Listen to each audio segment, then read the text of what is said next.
ನೋಡಿ, ಇಂದು ಶಾಸಕರ ನಡೆ ಹಳ್ಳಿಯ ಕಡೆ ಕಾರ್ಯಕ್ರಮದಲ್ಲಿ ಇವತ್ತು ಎಂಟಗಾನಹಳ್ಳಿ ಗ್ರಾಮ ಪಂಚಾಯತಿ ವ್ಯಾಪ್ತಿ ಎಂಟಗಾನಹಳ್ಳಿ ಕಾಲೋನಿ ವ್ಯಾಪ್ತಿಯಲ್ಲಿ ವಿವಿಧ ಕಾಮಗಾರಿಗಳ ಸಲುವಾಗಿ 50 ಲಕ್ಷ ಅನುದಾನ ಇವತ್ತು ಮಾನ್ಯ ಶಾಸಕರು, ಜನಪ್ರಿಯ ಶಾಸಕರಾದ ಶ್ರೀನಿವಾಸನವರು ಇವತ್ತು ನಮ್ಮ ಎಂಟಗಾನಹಳ್ಳಿ ಪಂಚಾಯತಿ ವ್ಯಾಪ್ತಿಯ ಎಂಟಗಾನಹಳ್ಳಿ ಕಾಲೋನಿಗೆ ಅನುದಾನವನ್ನು ಬಿಡುಗಡೆ ಮಾಡಿದ್ದಾರೆ.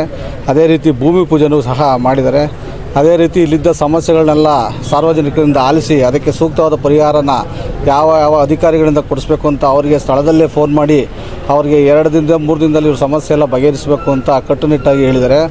ಇವತ್ತು ನಮ್ಮ ಕಾಂಗ್ರೆಸ್ ಸರ್ಕಾರ ಬಂದು ಇಲ್ಲಿಗೆ 2 ವರ್ಷ ಕಂಪ್ಲೀಟ್ ಆಗಿಲ್ಲ. 2 ವರ್ಷದಲ್ಲಿ ನಮ್ಮ ಎಂಟಗಾನಹಳ್ಳಿ ಗ್ರಾಮ ಪಂಚಾಯತ್ ವ್ಯಾಪ್ತಿ ಎಂಟಗಾನಹಳ್ಳಿಗೆ ಸುಮಾರು 1 ಕೋಟಿ ರೂಪಾಯಿ ಅನುದಾನನ ಇವತ್ತಿಗೆ ಕೊಟ್ಟಿದ್ದಾರೆ. ಮತ್ತು ಇನ್ನು 5 ವರ್ಷದಲ್ಲಿ ನಮ್ಮ ಎಂಟಗಾನಹಳ್ಳಿಲಿ ವಿವಿಧ ಏನೇನು ಬಾಕಿ ಕೆಲಸಗಳಿದ್ದಾರೆ ಎಲ್ಲರನ್ನೂ ಮಾಡ್ತಾರೆ ಅನ್ನೋ ಪೂರ್ಣ ವಿಶ್ವಾಸ ನಮಗಿದೆ. ಸಹಕಾರ ತುಂಬ ಚೆನ್ನಾಗಿತ್ತು. ಅವರು ಶಾಸಕರು ಅನ್ನೋದಕ್ಕಿಂತ ಜನಸಾಮಾನ್ಯರ ನಡುವೆ ಜನಸಾಮಾನ್ಯರಾಗಿರ್ತಾರೆ.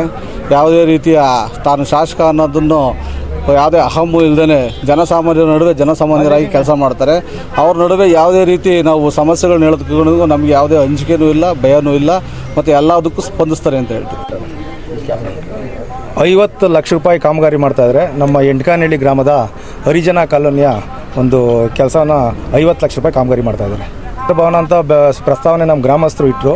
ಅದಕ್ಕೆ ಸರ್ಕಾರದ ಏನು ಒಂದು 30-40 ಅದಕ್ಕೆ ಖಾತೆ ಆಗಿರಬೇಕು. ಅದಕ್ಕೆ ಯಾವುದೇ ರೀತಿ ಖಾತೆ ಆಗಿರಲಿಲ್ಲ. ಖಾತೆ ಆಗಿರೋದ್ರಿಂದ ನಾನು ಅಂಬೇಡ್ಕರ್ ಭವನ ಮಾಡಿಕೊಡ್ತೀನಿ ಅಂತ ಹೇಳ್ಬಿಟ್ಟು ಅವ್ರು ಭರವಸೆ ಕೊಟ್ಟಿದ್ದಾರೆ. ಅದೇ ಡ್ರೈನ್ ಇರ್ಬೋದು, ಚರಂಡಿ ವ್ಯವಸ್ಥೆ ಇರ್ಬೋದು, ಅದು ಸಣ್ಣದು ಸಮುದಾಯ ಭವನ ಮಾಡಿ, ಸ್ತ್ರೀಶಕ್ತಿ ಭವನ ಮಾಡಿ ಅಂತ ಹೇಳ್ಬಿಟ್ಟು ಭರವಸೆ ಕೊಟ್ಟಿದ್ದಾರೆ. ನಕಾಸೆ ರಸ್ತೆಗಳು ಮಾಡಬೇಕು, ಎಲ್ಲೆಲ್ಲಿ ಬಡ ರೈತರುಗಳಿಗೆ ತೊಂದರೆ ಆಗಿದೆ ಅದನ್ನೆಲ್ಲ ತಹಸೀಲ್ದಾರ್ಗೆ ಆದೇಶ ಕೊಟ್ಟಿದ್ದಾರೆ. ಅದನ್ನೆಲ್ಲ ರಸ್ತೆ ನಿರ್ಮಾಣ ಮಾಡಿಕೊಡಿ ಅಂತ ಹೇಳ್ಬಿಟ್ಟು. ಮತ್ತು ಗ್ರಾಮದ ರಾಜಕಾಲುವೆಗಳು ಎಲ್ಲೆಲ್ಲಿ ಒತ್ತುವರಿ ಆಗಿದೆ ಆ ರಾಜಕಾಲುವೆಗಳನ್ನೆಲ್ಲ ತೆರವುಗೊಳಿಸಬೇಕು ಅಂತ ತಹಸೀಲ್ದಾರ್ಗೆ ಆದೇಶ ಕೊಟ್ಟಿದೆ. ಅದೇ ರೀತಿ ಎಂಟಗಾನಹಳ್ಳಿ ಗ್ರಾಮದಲ್ಲಿ ಟೋಲ್ ಐತೆ ಪಕ್ಕದಲ್ಲಿ. ಆ ಟೋಲ್ ತಪ್ಪಿಸ್ಕೊಳಕ್ಕೋಸ್ಕರ ಪ್ರತಿನಿತ್ಯ ಸಾವಿರಾರು ವಾಹನಗಳು ನಮ್ಮ ಗ್ರಾಮದಲ್ಲಿ ಎಲ್ಲ 2 ರಸ್ತೆ ಇದೆ, 2 ರಸ್ತೆಯಲ್ಲೂ ಬರ್ತದೆ.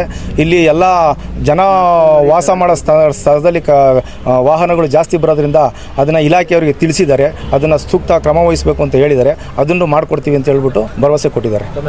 ನನ್ನ ಹೆಸರು ಜಯರಾಮಯ್ಯ ಅಂತ, ಮಾಜಿ ತಾಲೂಕ್ ಪಂಚಾಯತಿ ಮೆಂಬರು, ಎಂಟಗಾನಹಳ್ಳಿ ಗ್ರಾಮ.